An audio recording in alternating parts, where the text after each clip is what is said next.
Good evening. Thank you so much. Hey, Josh, how are you? Hi, Lourdes. I'm great. Better for being with you. Thank you so much for joining us this evening. We will this evening meet 4 choreographers, female choreographers of color. And we will talk a little bit with Josh, who's the founder and artistic director of Dance Lab New York, and talk about the work that he is doing with the Joyce Theater Foundation Dance Lab with these choreographers.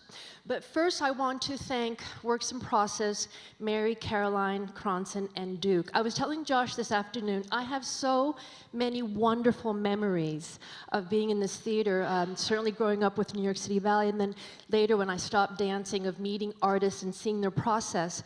And it was wonderful. Thank you so much for inviting me. And 23 years ago, in one of these works in process, I met my husband, so not so bad. Maybe I'll meet my husband here tonight. Oh, you know what? Here's a competition. We're just always, you know. I can't win. So Josh. We'll have fun tonight. Okay. So Josh, talk a little bit first about yourself, your background, your history, and then bring us a little bit up to date with Dance Lab and why you started it. So as to keep the whole evening to our 70 minutes, I'm actually grew up in the Midwest. I'm a Hoosier from Indiana. I grew up in the musical theater, and I grew up acting and singing and dancing. And I later in life, when I actually a little earlier than I expected, like some tonight, became a professional choreographer around the age of 30. And really, that happened for me very quickly, very overnight. I applied for a showcase called Dance Break, and I was selected, much like these artists are tonight, selected to present work for my community. And in that audience was the director of Shrek the Musical, and 3 weeks later I had my first Broadway show. And there were people in the audience, It doesn't always happen that way, you know. No, it doesn't happen that way. And I often say that I think the road rose to meet me so quickly because I needed a certain bird's eye view in order to understand a problem that existed in the community, and skipping certain steps that might have numbed me to certain realities, and I would have accepted certain norms as okay. And so I believe very firmly that that is why my path to Broadway choreography was so quick, and so, you know, surprising to even some of my friends. But why Dance Lab? So after choreographing my first musical, Shrek the Musical, it was successful. Oh, just Shrek. Shrek. It was the, anyway, we went to London. We did a national tour. It was a few years of my life where I was devoted to this one musical, and I also did, I did Carnegie Hall and Lincoln Center and Kennedy Center. The road really rose to meet me. Lots of doors opened, and I realized that every time I was being called to do something, I was being called to be prepared to do that thing and to be practiced and to be studied in the thing that I was being called to do, whether that was a play, a musical, a music video, something for a live television audience. Whatever I was being called to do, I was being called to do it to the best of my abilities. And how was I to practice doing that? And also, if I had an idea that I wanted to bring to someone in my community, a producer, a director, a writer, and say, I have this idea, I have agency here, I want to present something as a choreographer, how do I do that? And I saw that this model was very broken. I went to do it the way everyone usually does it. You get all your friends in a room for free, if they can make it, in a tiny room that you might be able to afford. I tried this for one project, and I got as many people as I could for 2 days. I spent $1,000. I was already a Broadway choreographer at this point, and I didn't have that money because we actually don't always make a lot of money, Broadway choreographers. And so I was like, if I'm a Broadway choreographer, I just spent $1,000 to try an idea that I don't like, that I didn't pay any of these dancers for. The whole time I'm watching the clock ticking, thinking, this is terrible, this is terrible, this is terrible. I'm self-judging, nothing's coming out of this. What happens to people like Margarita Armas today, who's 19? You know, what does she do? If I'm a Broadway choreographer and I don't have access to this resource at all, and this is broken, what does she do? So that I set about changing that, and I try to tested the model in 2012 and opened the doors in 2015, and since then we've served over 40 choreographers. Congratulations. So.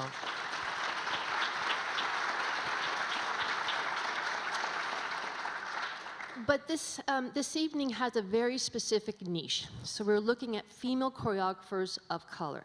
So talk about why that specific area, that specific sector. What are the impediments? What are the drivers for a lack of female choreographers of color in the dance world? Because we're looking at all the genres. We're not just doing ballet. We're looking at jazz, modern, contemporary, Indian, classical Indian. Yeah, well, these choreographers come from various backgrounds, and that's part of the mission of the lab. The mission of the lab is to bring people together in a cauldron, in an incubator, to say, try it. Because as a culture, as the people, you, the consumers who come to evenings like this, you want to see new ideas. You want to see fresh concepts. And how do we do that if we just say, you do ballet, therefore you should only do ballet, or you do Broadway, therefore you should stay a Broadway choreographer? And I think particularly for women in any industry, but particularly in the dance field, it is very clear to all of us. We can all go on the Google machine and we can all look it up, and we all can look around and see that there are just a lack of women specifically choreographing for ballet in particular, and a lack, of course, of female choreographers of color. Any ideas why? What are the impediments? What are the roadblocks? What are the drivers? Well, this is, there are too many. This is another works in process, I understand. Yeah, there are too many to name, I think. But certainly there's cultural norms that must be broken. There's socioeconomic norms that must be broken. I, as a white male growing up in Indiana, had to come to a place where I was curating other choreographers in my 30s to understand, you know, Camille A. Brown, when she worked in the lab, it was 2015, she didn't have the access to the Broadway world the way she does now. And she, when I looked around to curate women, I couldn't find any. So the important word for me that you use is access, right? And so what access is Dance Lab and why giving to these female choreographers of color? So we are giving them, each choreographer got 30 hours of free incubative time at the Joyce Artist Residency Center downtown, and with a company of paid professional dancers who are insured with workers' comp insurance, unemployment insurance, on contracts. Can I just say, as an artistic director, how extraordinary that is, that you have workman's comp, which rarely someone who's working on what we call a gig has. So in other words, it's your security. If something happens to your body, the dancer has benefits. I'm sorry for interrupting you, but I'm just saying that that's extraordinary. Interrupt away. Yeah. Thank you. I appreciate that. Access to sophisticated artists in the room, not necessarily the friends that they can just cull together who happen to be around. A sophisticated group of artists who are also brought together with the intention of opening their hearts and opening their spirits to the creative process. We all know that sometimes when you work a job or you're on commission, they're saying, make it and make me look good. This is different. This is about try it. Try something that may not work. It's okay in here. And that's where discovery is born. Unless you can fail, you can't succeed. Right. So Josh, talk about that a little bit more, the incubator process versus a finished product or a real commission. So I, as an artistic director, would look at a choreographer and say exactly what you're saying. I need an opener, I need a middle program, or I need a closer. You only get 3 weeks, you get a number of dancers, go. And it better be successful. So what does this process gives to these choreographers? That's a great question. I think it gives so much to them, and I also think it gives so much to you as the consumer, as the artistic director, hiring these artists. It gives them a chance to work out just like every other writer. Writers of movement are authors, just like all other authors, who can go to the Starbucks and figure out what they need to say in private first, and then share it with you when they're ready. This opportunity gives these artists a chance to do the same, gives them agency over their story that they want to tell, and not have to work it out in front of you, in front of a room full of people who might be judging them, but really get a sense about what they want to say and where they want to go, so that when they get to you, they've got the idea down, they understand it, and perhaps, and hopefully, you've even had conversation with them about it. Like, I see what you're doing there, keep going. Or I see what you're doing there, let's talk about something different. Josh, when you and I were talking, and this is actually the only second time we've met. We've had a few phone conversations, but when you and I were talking, you used the word exploration, and you said that each choreographer chose something or a theme or an aspect about their product, their craft, that they wanted to explore. Talk a little bit about that, because I found it very interesting. Well, I think that goes with every artist, right? And particularly these four women will talk about what they each explored separately. So I won't speak for them, but I will say that the world of exploration when it comes to dance is extremely cost prohibitive, right? And so it can shut you down as an artist. And so the explorative nature of whatever they explore is really up to them. And one of the amazing things about the lab is that you can change your mind on Tuesday when you've come in on Monday, and you can change your mind again on Wednesday, and you can start again on Thursday. You will see things tonight. You won't see things tonight that were made in the lab, because we don't even have enough time to share everything with you. There's that much incubation happening, that much exploration. Particularly, I know you'll see Preeti Vasudevan later, truly exploring what is ballet, what is this art form, and how does it mix with mine? Really, truly exploring research and development. It's necessary. As founder and artistic director of Dance Lab, what do you hope for these choreographers once they've done their 3 weeks, 2 weeks with you? Well, I hope that many of the people in this room support them, encourage them. I hope you hear that tonight is about encouragement, that it is about being seen. It is about being appreciated, being selected. None of these choreographers applied for this. The selection committee put them forward and said, "We believe in you." And that alone to an artist changes their life. I believe it's happened to me, and so I know that matters.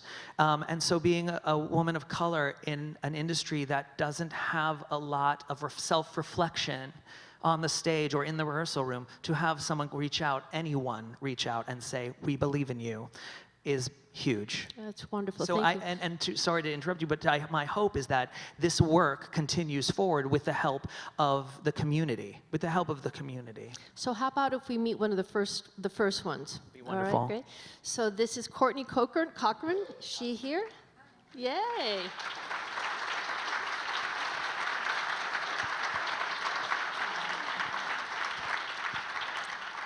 So, Courtney, you're a freelance ballet dancer and a choreographer. You trained at Sacramento Ballet, trained under Alonzo King Line's BFA program and Dance Unit of Harlem. You continue to dance at Brooklyn Ballet, Dance Unit of Harlem, Sierra Nevada Ballet, and Black Iris Project. My first question is, where do you find the time to even work on your choreography? I am a New Yorker right now, Well, so that answers the question. we find our times when we can. But yeah, for me, it really is a balance. I do a lot of things. I'm a Pilates teacher, so I'm constantly balancing my schedule, but choreography is my love. It is something that's really allowed me to express myself as a human. And so I've really been diving into it these last few years, been trying at least once a year, I have to create, and that's my goal. So why don't we see your first creation? Do you want to tell us a little bit about it, set the stage? Yes, I will. So this piece that we'll see today is something that I had actually started thinking about working on about 2 years ago. And I had choreographed some of it on flat. And so when I got this call for Dance Lab New York, and they were like, this is all about being in point shoes and working with the point shoe, I decided this would be a great opportunity for me to explore that with this piece. And so this piece at the time, I was exploring toxic communities, toxic relationships, and what it means to be stuck in those kind of places. That everyone's had that experience when you're in a situation and you know it's not right for you and it's time for you to go. And some of us are able to break free of that experience. Some of us get stuck and repeat that same experience over and over again. And so that is what I explored with this piece, and explored it even deeper with this lab. All right, well, let's see it.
Courtney, that was beautiful. You spoke about a toxic or toxic relationships. So there's an expressive narrative that is very evident. Is this something that the lab allowed you to find out about yourself as a choreographer and artist, or did you have a sense it was in you? Were you exploring? Yeah, I think this lab, it allowed me to dive much more deeper into that exploration and really focus on these relationships. And I liked what it gave me to do, because in the lab I realized this relationship could be anyone. The duet that you saw on stage, it was performed by two women, but in the lab we had two men do it. I had a male and a female couple do it. So it really just allowed me to explore this narrative deeper and just to really realize, like, yeah, it could be any of us. It could be any relationship. It could be any moment in time. So where do you take the work now that you've realized about yourself? What did you learn about it, and what's your next step for you? Where do you take it? For me, I would love to continue to develop this piece specifically. I feel like there's so much more story in there. There's so much more to tell, and so I would love to have this opportunity to be able to set this on a company, or I continue to work in another incubative process to continue to developing the material so that I can take it and I can enter it into different festivals and I can set it on different people. Josh, did you hear that? I did. I'm on it. And Courtney actually made a whole other piece that we're not sharing tonight. So there's just so much material that can be mined and explored in this time. It was really exciting. Do you feel like you changed as an artist in the lab? Absolutely. For me in the lab, it was very interesting because I'm so used to like working with crunch time. Like you were speaking earlier about, like, you know, having to get your friends and like having to, you know, pay for space and all these things. So for me, the lab definitely allowed me to explore much deeper into my choreography. It also let me know that I can choreograph in process. And I really liked the opportunity to do that because it allowed me to stay within the feelings, allowed me to connect deeper with the dancer and connect deeper with the space as we were creating together. And so I very much learned that about myself as a choreographer, as an artist, that it's okay to be, like you said, give yourself the time to figure it out in the studio. And so, yeah, I really enjoyed that. Sounds like the lab has given you a voice. Absolutely. An agency. Congratulations, it was wonderful, Courtney. Thank you so much for joining us. Thank you.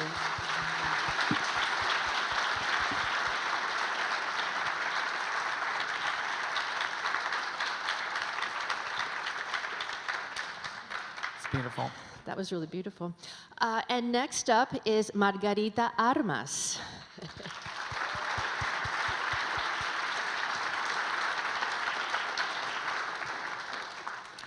Okay, so in full disclosure here, I was Margarita's ballet teacher at one point in Miami. And I saw her work that a few pieces that she did for the school, for a school workshop, but also on herself. And so when Josh, she's no longer at Miami City Ballet, a school, she's with Pacific Northwest Ballet. And so when Josh called me up and said, do you know of anybody? I thought of Margarita. So she is originally from Miami. She trained at Miami City Ballet School, Central Pennsylvania Youth Ballet, and is now with Pacific Northwest Ballet. And like Courtney, she is a ballet dancer, and she's only 19. Margarita, most 19-year-olds are still focused on their tendus and their grand pliés and wanting to be a dancer. Why say yes to this lab? Well, I'm still focusing on that. But I had to say yes to this opportunity because I can't see myself doing this anytime soon. And so the sooner the better. And it's changed my life. In 2014, I was reading your bio that I didn't know. In 2014, you took a break from ballet to study modern and contemporary. Why? Was that because you had an affinity towards creating, or you wanted to inform yourself? Well, I think growing up in Miami, ballet really wasn't that big growing up, or at least contemporary dance and competition dance was like a big thing that most dancers would do, you know, growing up. And so I think I just wanted to touch into that and see if maybe I, could maybe be a contemporary dancer or would like competition. I didn't end up liking the competition, but I was thankfully in a studio that really focused on modern techniques, specifically Horton and Graham. And so I think quickly, that only lasted 6 months, I came right back to Miami City Ballet. And I knew that I wanted to be a ballet dancer, but I found something in me that, I want to be able to take and keep and grow, either, in choreography. Sounds like you took a risk and that risk paid off. Yes, it did. So how does it, you're 19 years old, I can't even imagine. How does it feel to be in New York at the Guggenheim among these other female choreographers? Very nerve-wracking and intimidating. I was, the first day I got into, I guess the first time I read the other choreographers' bios, I told myself, why are you in this? Like, you haven't even started your dance career. And, but it just, it kind of inspired me. I told myself, I'm here for a reason, so just go for it. So talk a little bit as a 19-year-old about your process. How do you start? Have you developed a process? Do you write it down? Do you think about it? Do you walk into the studio and say, because you've done a few little things here and there. Yes. To be honest, I have a lot of ideas in my head. I have a lot of hopes to, I really just think about it. I sometimes write it down. I'm still trying to figure it out. But I ended up crossing out a lot of things that I've been thinking about throughout the months, and I just came here a week before, and I told myself, what are you feeling now? And just explore. And I remember Josh emphasizing that you don't think about making work. Like, this is your time to explore, and this is your time to grow and to just put everything out there. And that's exactly what I did. So you're 19. I know I keep stressing that, but it's just it's just so wonderful to have someone so young really interested in this. Who are your mentors? Who are the female choreographers of color, not of color? Who are they that you're looking at now? I think I definitely found that moment that when my eyes opened was the night I saw a piece of Annabelle Lopez Ochoa, and I heard there was a part of her piece that had music that was pretty much Latin music, and I've never seen a movement that she choreographed to this music ever. Like, I've never seen that combination before, and it blew my mind. I was like, wow, like, I love to just sway and to dance with this music in a totally like traditional way, but you're doing contemporary with this. Yeah. I fell in love right away. Mentors are very important. Talk about what we're going to see.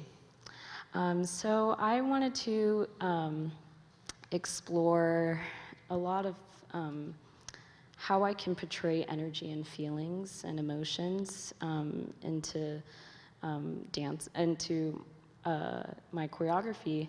And I specifically wanted to explore relationships, not necessarily focusing on just human relationships, but maybe to start off that way and see if maybe I can find a way to put and show something, a relationship of a human and like a problem, or like a human and something that makes you absolutely like happy and in love. And I ended up really, it ended up just being really mostly human relationship. But I think I'd love to get another opportunity to explore more into that. But Josh, did you hear that? Come anytime, anytime. You had mentioned really quickly that this experience changed your life. Can you expand on that just a moment? Just explain how? Yes, I was actually asked how how could I explain the way, in one word, the way that I felt before this opportunity and after? And all I could really say is I thought I was just a dancer before, and now I really found the choreographer in me and the creator in me.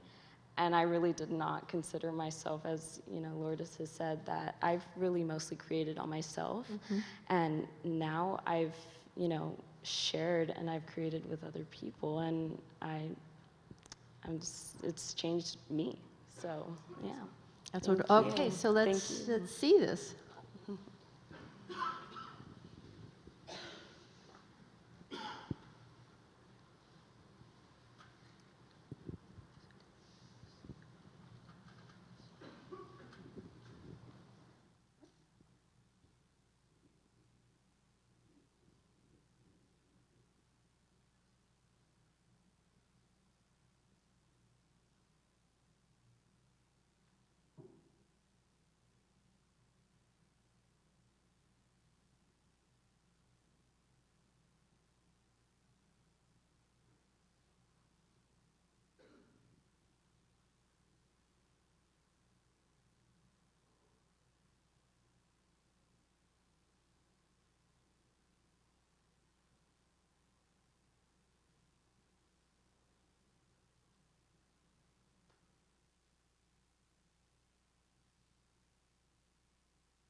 One last question. How does it feel to see a piece of yours on stage, danced by dancers? Unreal. They really made it come to life. Yeah. Margarita, thank you so much for joining us. Congratulations and best of luck. Thank you. Thank you.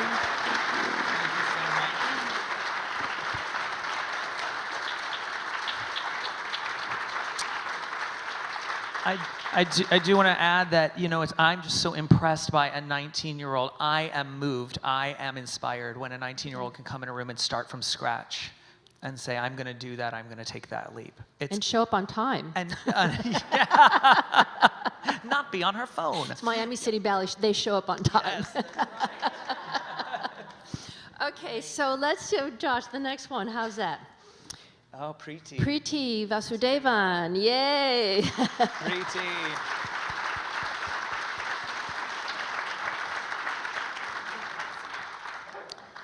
So Preeti, you are, oh my God, you're like just everything. You're a multi-award winning Indian choreographer, performer, and educator, an interpreter of classical Indian dance, Bharatanatyam, and creating contemporary works from classical Indian dance and tradition. I mean, you're incredibly accomplished, experienced, and yet you chose to do a lab. Why? What were you curious about? Well, thank you for that. Who wrote the bio? I don't know. I did, I think. Google, actually. Well, you see, as you said, I'm an Indian dancer. And even though the last 3 years or so I've been working with a ballet dancer, and it's a series of duets, I've never had an opportunity to work with a group of dancers who are ballet trained. And given that opportunity, I mean, who would say no to that coming from a completely different cultural style? Because a lab really is exactly what it's supposed to be. You know, when you're young and you're in school, you go to the chemistry lab and you see, will this be beautiful and golden spangles, or is this going to blow up in my face? And you get addicted. And then you also figure out other things you don't know about yourself. So when this opportunity came my way, it was a wonderful surprise. Also to be included with absolutely beautiful choreographers, my colleagues over there, who have ballet training, and they're specialists in ballet. So I really wanted to particularly explore in a group what is ballet for me, and how can I sort of turn it a bit upside down and sideways and all of that. But what specifically about ballet? Because ballet's a lot, Yeah. right? So is it the fact that we turn out? Is it the classical vocabulary? Is it the point shoe? Is it? So ballet and Bharatanatyam have a lot in common. However, they wear the shoes. Yeah. So as in India, we grow up actually not just looking at dancers, but listening to dancers. So it's very important we hear dancers. And so we dance bare feet, and we have bells on, and we are percussionists, and we're musicians on stage. So when I first saw ballet, I thought somebody had turned on the mute button. Where's the sound? You know, what's going on? So at one point, when I did hear the sound of a point shoe, and I said, there is sound. But I wanted There to make... shouldn't be, actually. Yeah. I just want to point that out. Right.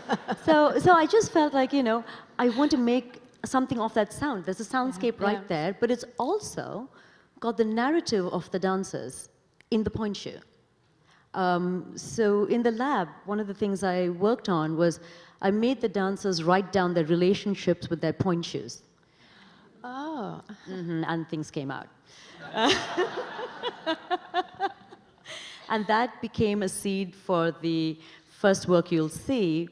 I'll demonstrate a little bit. Please do. Yeah, of what I mean by an Indian dancer, and then I'll come back over here and wear my red shoes back on, like Dorothy.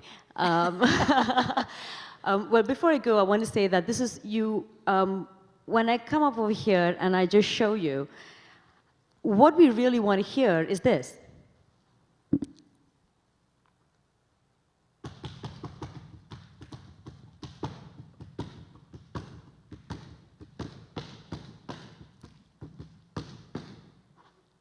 Whoa. You see, so you're not just watching me, but you're hearing me. And so it's a combination, and it's very important to know you're connected to the earth. And I wanted to bring that to the dancers. I said, you are connected to the earth, even though you want to fly to the, you want to fly to the skies. But let's see what happens if you really bring out your emotions out into those point shoes, and we want to hear you. So today we have Mal Stein over there. I wanted to bring live music for you.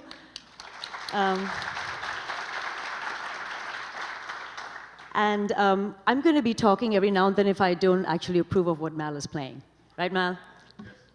I think it's important to note that this is really the first time this music and these dancers are coming together. This is for you for the first time tonight. So this is truly a lab that you're seeing in progress. Yep.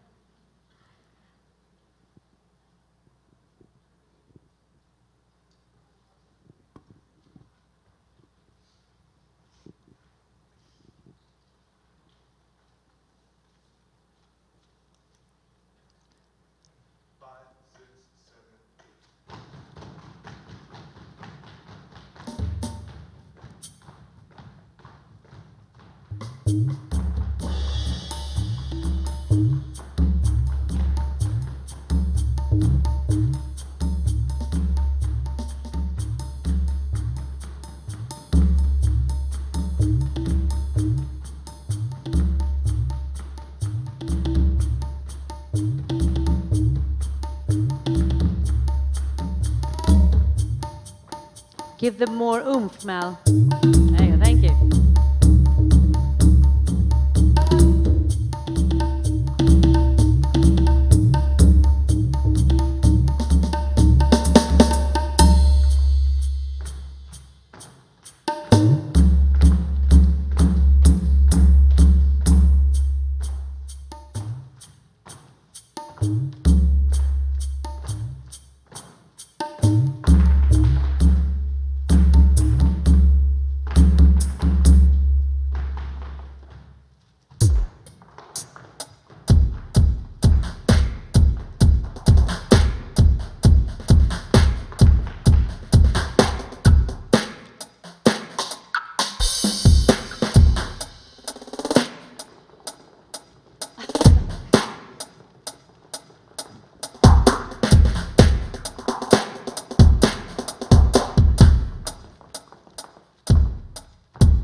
You know, we spend years at the bar in the center not making a noise, teachers screaming at us, don't let, we can't hear you when you land. And I mean, this is just really wonderful. You've broken through a tradition. Thank you. I wish I were still dancing. Well, they had a lot of fun. On the first day, they came and said, oh, we don't do that. We're not supposed to do that. And I said, really? Yeah. Well, that's going in the box then. And so we collected a lot of these things. And it's marvelous. Like Josh said, we've done so much in the lab that we can't share with you right now. But there were extraordinary, extraordinary moments that we went through. So Preeti, now what do you do? So you realize that you can actually, you've broken through a tradition. You can actually do this with a ballet company, with ballet dancers. So what's the next step? Because you are an experienced choreographer. In certain genres, but I'm just getting into this now. Well, I definitely want to keep working on this because as all choreographers, you go through 2 weeks and you say, if only I had like 2 more weeks. And I want to keep going at it. Yes, another incubator, Josh. I'm on it. This is number 3. Yeah, right. But I think the most important thing is really pushing the boundaries and getting into areas where you're uncomfortable, both for a choreographer and for a dancer. And you find in those moments some really wonderful nuggets. And to create works like that, I would really like to take that to other places. I mean, there are companies, I suppose I could create a piece on them. Miami? Yes, Miami, Lourdes. No, but I'm Lourdes. actually interested about, I'm actually interested, did you, because you didn't know ballet, you don't know ballet, so did you, as an educator, do research to figure out how it moves? I mean, how you get up on point, how do you get down from the point shoe, how do you transition? So, but in the mid-90s, with my teacher's company, we collaborated with the Ohio Ballet. And we did Jungle Book. We were all animals. But for 2 years, we spent time with them. So we did our own our warm-ups, but then we did the project together. And through that, it was more osmotic than us trying on things. Like, we tried on point shoes, but we never stood on point. They tried on our belts and sort of jingled a bit, but never did anything more. But I think in just terms of watching and observing, there are things that I don't have access to in my body, and that sets your mind off on a creative journey. Right. And you go, what if I can do that? And what if I make somebody else do it? What would happen? What if? Right. And my second work is another area of a what if. Oh, good. We're going to see it? Yes, I think so. Let's go. So the second piece you're going to see, again, is with live music. It's a piece in development. It's a way of looking at the opera Lakme. What you're going to hear today is the flower duet. Yeah, it's beautiful. But because Delhi wrote it in the 19th century with the very Orientalist mind, I come from India, so I wanted to look back at him and see, whoa, okay, so what's going on? With the dancers in particular, in this, they don't do anything like rhythm-oriented stuff with it. I worked on their upper bodies instead. So in Bharatanatyam, we have it's a storytelling form. So we have gestures with our eyes, our hands, they mean many different things. So with the dancers, you're going to see 16 snapshots, 16 poses. That's going to be repeated 4 times. And we work through the song, and we tease time. And the most important tease, we extend time. And by doing that, I played with the dancers' breathing. I realized that ballet dancers on an average breathe up here. And I wanted to try and locate that breath down here. And by doing that, I found a wonderful emotional relationship between the couples. And I wanted to see how those 2 classical forms can one transform into the other. From large gestures to isolations, eyes, fingers, hips. So they can probably do that for you and share that. Absolutely. We're going to have our musicians today. We're going to have my composer, Kamala Shankaram, and she is a soprano singer. And we're going to have Shyamala Ramakrishna, who is a Carnatic singer, and she sings a South Indian classical vocal style.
love that the first piece was so percussive and this was just so soulful and quiet, lyrical.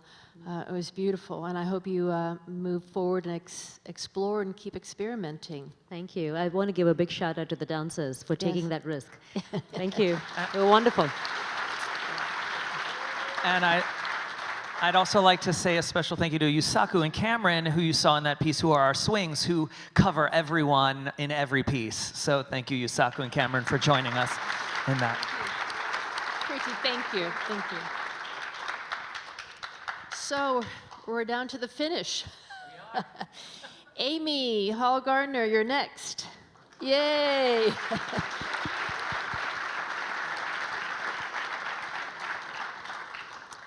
So Amy, you're another internationally known choreographer based in New York City, creating works in ballet, modern, and theatrical genres. You're a graduate of the Juilliard School. Your work has been commissioned by numerous schools and companies, including Ailey II, the Juilliard School, the Ailey School, Barnard College, the University of the Arts, and Central Pennsylvania Youth Ballet. And you've also created works for Columbia Ballet Collaborative and personally coached Beyoncé. I had to say that. So, I mean, you've made it. So why do this? Well, you know, in my mind, I have not made it. What do you need to explore? I'm still a work in process myself. I think as a choreographer, you always are. You have to practice your craft. That's the only way you get better. That's the only way that your voice changes and grows. And having an opportunity like this, I mean, I'm just like Josh. I used to get my friends in the studio, and now it's hard to do that. So I have to get dancers in the studio, and I have to have a certain level of dancer in the studio. And this lab provided me that. So I want to keep growing, keep expanding my voice, and that's why I wanted to do this lab. And I'm grateful to do this lab, and it's helped me. What part of your voice were you trying to find that the lab helped you with?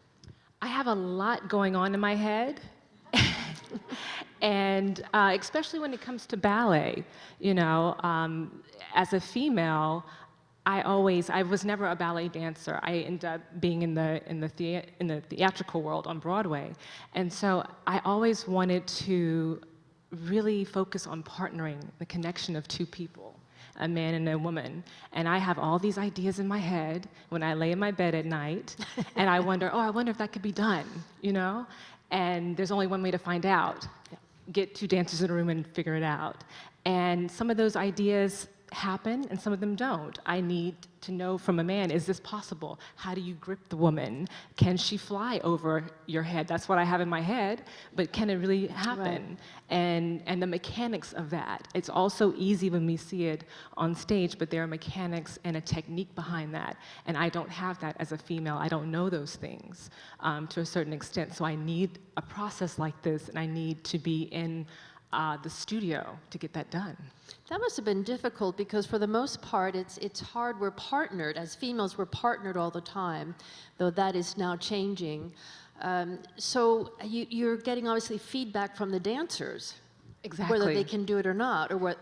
If it's possible. If it's possible. And they help me. There's a collaboration. There is language back and forth. Can it work? Can it not work? If it can't, let's try this. We could make it work if I do this, or how about if I do something else? So it's a wonderful dialogue back and forth, and communication and trust that happens. Right, that you wouldn't have the time if you were going in to be commissioned.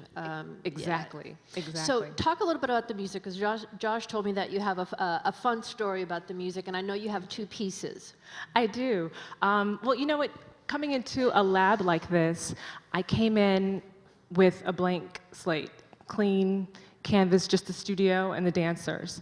And I didn't know what music I really wanted to use. I knew the style that I wanted to convey and the feeling that I wanted to convey. So I came in the first day, Monday, and we just started setting movement. And I said, okay, this is good. I like this, but does it have a soundtrack? And usually when you're commissioned with a company, you come in with a soundtrack. You have to have it for the rights or whatever.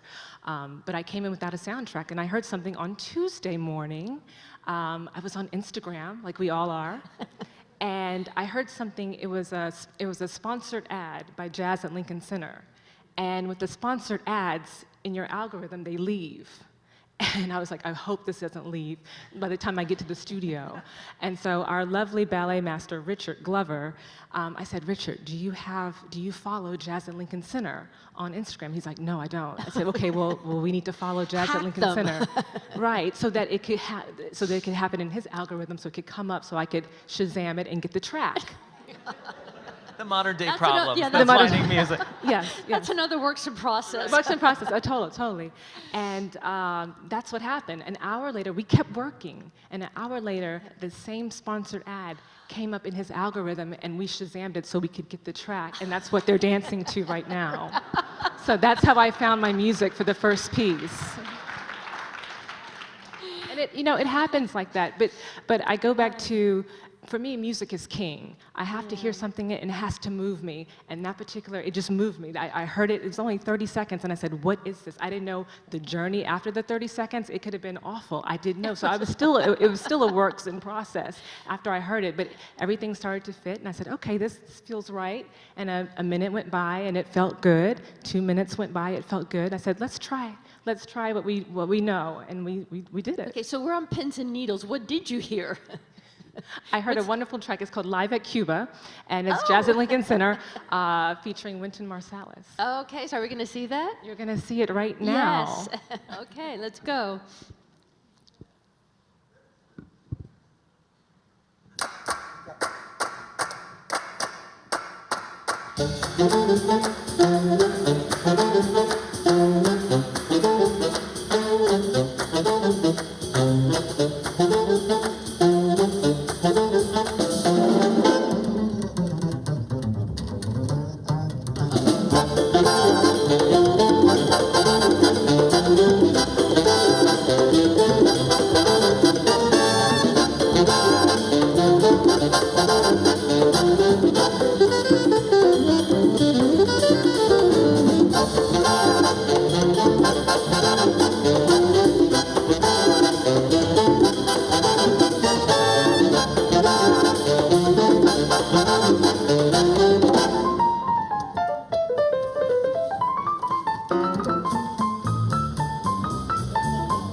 you'd worked with partnering before. You were just using the lab to kind of extend it and find a new voice for myself with partnering. I think everybody has their signature partnering.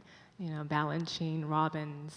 So what is Amy Hall Garner's signature? And so now you feel comfortable based on this experience, confident to walk into a commission and use what you've learned here? Definitely. You know, I haven't found that signature yet, but I found the language to talk to the dancers to help me get to That's that so point. interesting. And that takes a minute to find that. You know, you have to be sensitive to their needs, and they have to be sensitive to mine. And there's a temperature in the room that demands that to get what you need from them. You have to know also what words to use. Exactly. Right, how to communicate with them. Amy, talk a little bit, because you're so, my lord, you're so experienced and obviously a role model for so many female choreographers of color. Talk about that community of women and how you feel about it. Does something like Dance Lab contribute to, say, Courtney and Margarita feeling like they have people to call up and talk to and you know, and just... Definitely. Actually, I did not know any of these women before this. Oh, yeah. And now I do. You know, now I do. Being a choreographer, you're kind of in your own lane, and it's very isolating, and people don't realize that. And so now, I mean, just a minute ago, Courtney and I, we shared numbers. I said, of course, we could have coffee next week. Why not? You know, it's very important. I'm going to embarrass Courtney a little bit, because I said, what's one of the wonderful things about doing this lab for you? She said, well, Amy Hall Garner. I've always looked up to her. And so I just want to meet her. I mean, this connectivity, this community. Yeah. Well, you know, and in my head, I'm still trying to progress my voice. You know, I have not arrived yet at all by any means of what I feel success is, or have my work, the legacy of my work. I'm just at the beginning, just getting my toes wet in that process. But it is so important for them to hear you say that and to hear Preeti say that. I mean, that's really what I've taken away from here, because Courtney and Margarita are young, relatively newcomers, and you have these two experienced women choreographing, and yet they're here taking chances and trying to figure it out and digging deeper and taking that dive in to continue to grow. It never stops. It never stops. The growth never Thank you. stops. I don't care what level you're on. I don't care if you have won 8 million Oscars, Emmys, Tonys. It never stops. You're always striving for that other thing, or whatever you think that other thing is. And that helps push you as an artist, too. You know, it never stops. Keep going. You have to. Keep going. Amy, thank you so much. I know that we're going to see one more piece of yours, so just hang tight. Josh, I want you to have the last word a little bit here. What do you hope the future of Dance Lab New York will be? But I want to ask you, is there something in your head about supporting the next steps for these 4 women that we've seen? Well, absolutely. The future is really, I always use this image, a Tin Pan Alley for dance. You know, that's the easiest way to put into your mind what I have in my heart and in my mind. You know, a large place here in the city dedicated to the dance maker. That's what we are, and that's, we just want to keep growing and keep serving more and more of the community. And I would be remiss if I didn't say that we are here tonight because of collaboration. A collaboration with the Joyce, Linda Shelton, Aaron Maddox. Thank you so much for donating. Yes. I mean, not only donating the space, the Joyce Artist Residency Center, Aaron Maddox brought this to the table and said, this is a mission of ours. And I said, well, we're here to serve all choreographers, so these missions align, let's go. And we leapt off the bridge and we said, we know this community will support us. So thank you to the community in here who have also supported us. Stephen Reedy, especially to you, thank you for your generous support of Dance Lab New York.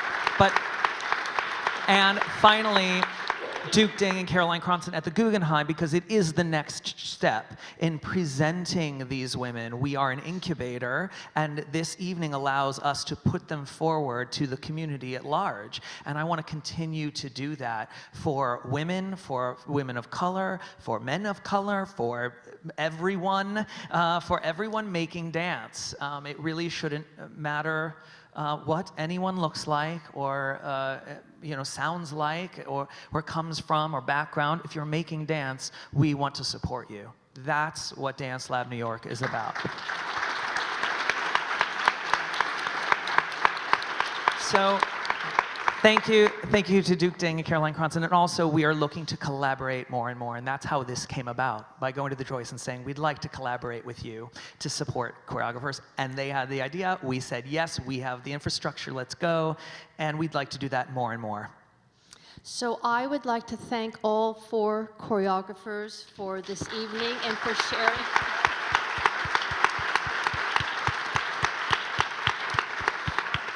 And a shout out to the dancers. It is hard.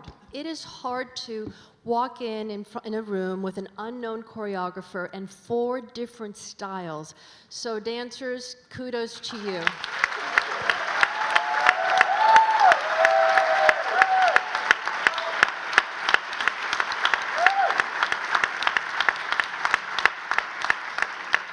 Amy, bring us home. What are we seeing? Well, you're seeing a complete opposite. It's an adagio, and we're going to bring it down. It's an adagio, and the music is by Guy Sigsworth, and it's just simple. Sometimes it's good to be simple.